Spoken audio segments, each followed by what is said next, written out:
back to our channel. So today we'll be reading Pokemon Save Those Mudkip.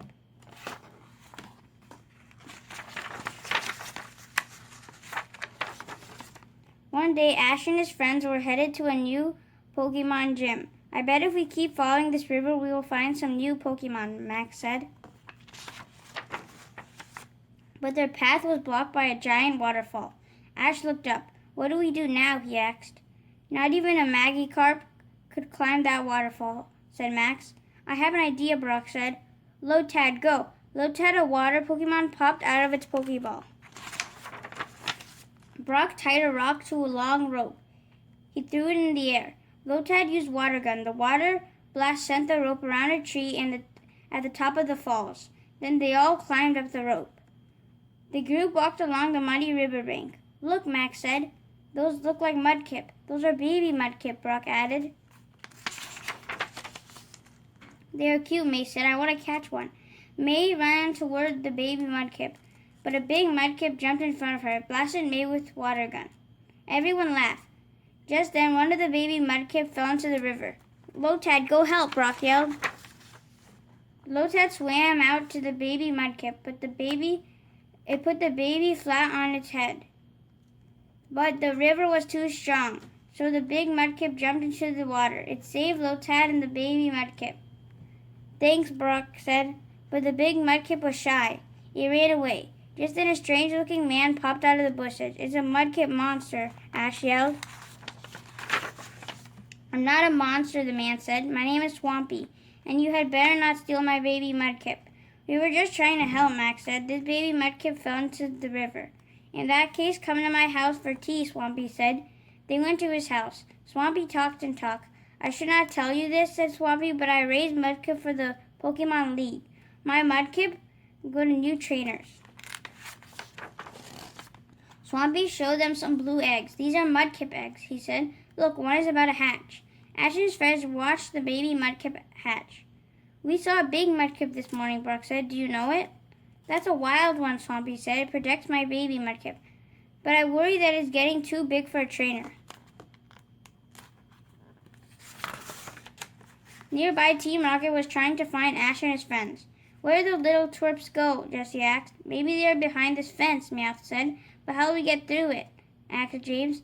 Go, Scyther, Jessie yelled. Her poison Pokemon blasted out of its ball, but Scyther could not break the fence. Then James tried. Come on, Cacnea, he cried. Cacnea, a grass Pokemon, came out of its Pokeball, but it did not attack the fence. It slammed into James. James flew into the fence. Ow, he cried. The fence broke. Team Rocket stepped through. Ash and his friends heard the noise.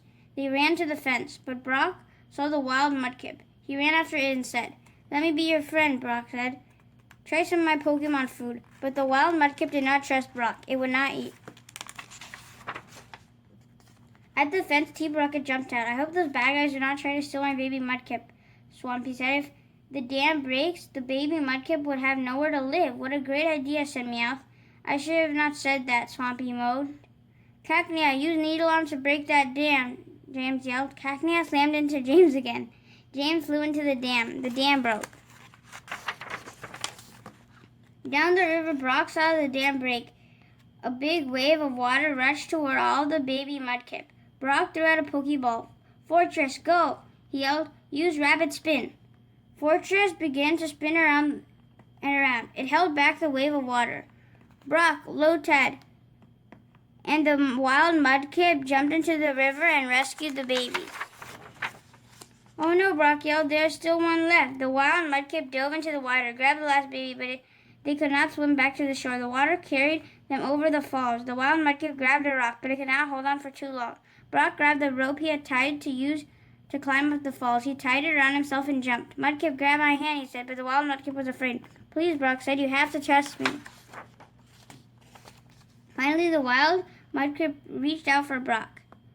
Brock held on while Ash and his friends pulled up the rope. Everyone was safe. Before anyone could rest, there was a loud noise. Team Rocket stomped up. They were in a robot that looked like a giant girl. Let's grab some Mudkip, Meowth yelled. The robot scooped all of the babies. It dropped them into a big sack. Brock knew what to do. Lotad, Mudkip, use your water gun attack, he yelled. Soak the ground with water. The two Pokemon blasted water onto the ground at the robot's feet. The ground turned to mud. The robot sank into the soft mud. Then the wild Mudkip jumped up. It grabbed the sack with the baby Mudkip. It set them free. Go Pikachu, Ash yelled. Give him a thunderbolt. Pikachu shocked the robot. The attack sent Team Rocket blasting off into the sky. I'm so proud of you, Mudkip, Brock said. Can you take this Mudkip with you? Swampy asked. I know you will take good care of it, Brock. Brock smiled at the Mudkip. How do you feel about that? Mudkip smiled back at Brock. Mudkip, Mudkip, I cried. They hugged. Yay, Brock cheered. From now on, it's you and me, Mudkip, Max said. I knew we would find a new Pokemon on this trip. The end. Thank you for watching. Hope you guys enjoyed Pokemon Save Those Mudkips. And stay tuned for another book read coming soon. Take care, guys. Be safe out there and make sure you guys are reading. Bye. Bye.